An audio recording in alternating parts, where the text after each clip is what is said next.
really important reaction to the schedule that we were going to face. We hadn't, you have to go almost back to Perreault, Hendricks, and Armia as a time where we would have had a veteran fourth line that can play minutes, that kills penalties, but can play a game. We had some younger players there that you're trying to develop them. It's tough to develop guys off the fourth line. So they're not particularly interested in playing the fourth line. They view themselves as more skilled guys. It's more about points. That fourth line has to be reliable. If they get out there against the other team's best, they have to be able to handle that. So bringing those guys in was a reaction to you look at that March schedule, the fact that we don't have a home game in our time zone, a road game, in our time zone. You need veteran guys to handle that, and they've been fantastic. We'll go back to Ted Wyman for a follow-up. Go ahead, Ted. So Thompson makes really good plays on both of the first two goals. Poolman gets one of the goals. Toninato gets another goal. What does that do for the room when players like that are making that big of a contribution? Well, everybody loves those guys. You know what? You always celebrate more when somebody doesn't score a lot, gets a goal. And then it was part of the theme of the way playoff goals are scored, right? You drive to the net, you drive pucks to the net, you work hard in the hard areas, which is net front. Logan Stanley gets his first point, puck to the net. So all of those things kind of build that excitement on your bench. I mean, any goal is celebrated, but when it's a guy that doesn't score a lot of goals, they enjoy it a little bit more for sure. We'll go next to Paul Friesen from the Sun. Go ahead, Paul. Paul, where things stand right now, do you believe Pierre-Luc Dubois or Nick Ehlers will play game two? There's a chance. Yeah. So we'll get him into tomorrow, make that decision. 2 more days has been really, really good for both of them. But it'd be premature for me to put them in tomorrow as of what I know today. So we'll wait till tomorrow and see where they're at. Go next to Ken Weaver from Sportsnet. Go ahead, Weaver. Thanks, Gregor. Afternoon, Paul. You've often referenced Tucker Poolman's skating. Have you spoken with him about being a little bit more active? I mean, yesterday's game is a good example, but is that something you want to see more from him in terms of that activation? So we'd give him a structure, not just to Tucker, where we'd say, okay, you can skate really well. We want you up the ice all day. But there's places that we want to see our defensemen go, and there's situations where we want to, all of our defense have the green light to kind of get involved. When he's at his best, you notice his skating, and it's not just off the rush to the goal. It's from net front to corner. It's the swing-ins at the blue line. He's a big, powerful skater. So he's far more noticeable. He's got the green light to jump in at the right times, just like any of the other defensemen would. We'll go next to Mike McIntyre from the Winnipeg Free Press. Go ahead, Mike.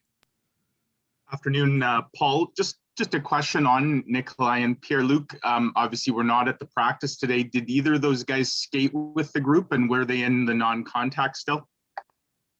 So we would have very few players skate today, and they were both on the ice. Yeah. We'll go next to Sean Reynolds from Sportsnet. Go ahead, Sean.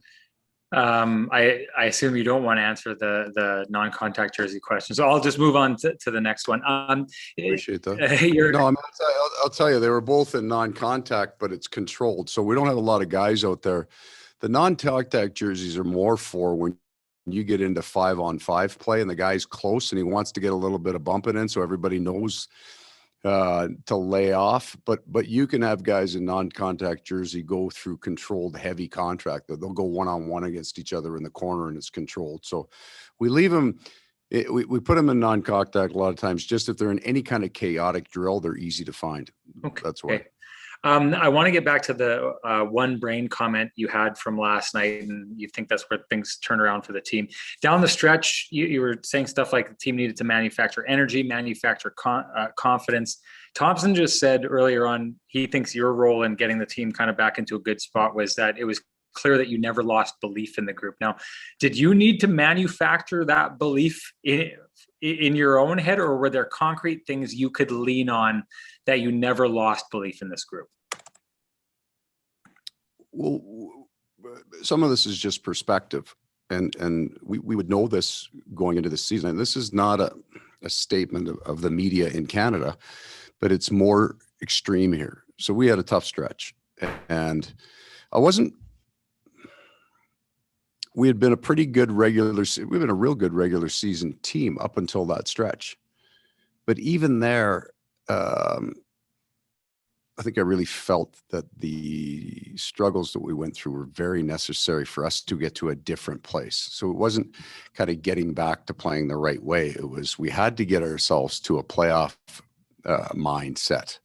So that's kind of the one brain. Playoff hockey is just different. And the more playoff games your team, your organization goes through, the better you understand that.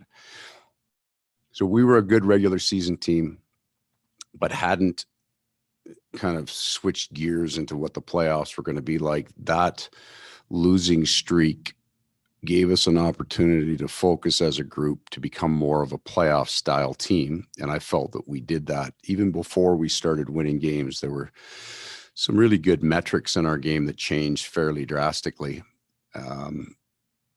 So I felt it was necessary, and I felt we had a really good opportunity to benefit from it. We'll go next to Sarah Orleski from TSN. Go ahead, Sarah. Sorry. Thanks, Paul and Gregor. Paul, just what are you looking to see? What would you need to see from Pierre-Luc Dubois for him to be in the lineup tomorrow? Is it strictly medical clearance? No, it'd be beyond that. It's a comfort level. It's been off the ice for a little while. How strong he would feel on the ice. I don't need necessarily it's conditioning. These guys don't lose their conditioning in that short a period of time, but have to feel like he could play at a very high level. And if he gets clearance, then we're probably only talking about a couple more days then of just getting back on the ice, getting hard skates and getting ready. We'll go next to Mike McIntyre from the Free Press. Go ahead, Mike. Paul, just curious, based on all your experience of playoff hockey, does the message change at all when you're the road team to start a series and you get that first game, to not just say, all right, we got one, so let's be satisfied, to let's get greedy and get two? So the message wouldn't change in terms of the game that we want to play, but we would have an expectation that this game will look different from them. And that is true in all playoff series. The team that wins game one is coming to the rink feeling really good. The team that loses game one has an even a greater sense of focus on the game, and they have in some ways an advantage in that. So we wouldn't change message, but we have to be aware. I think this game will be quite a bit faster tomorrow than it was. Even with the hitting, I thought there was a feeling out process in terms of how it got slow at times, right? It got kind of patient at times, and I think tomorrow night it's going to be very, very fast. Thanks very much, Paul. Okay, guys. Thanks, everyone. We'll be back with you pregame tomorrow. Have a great day.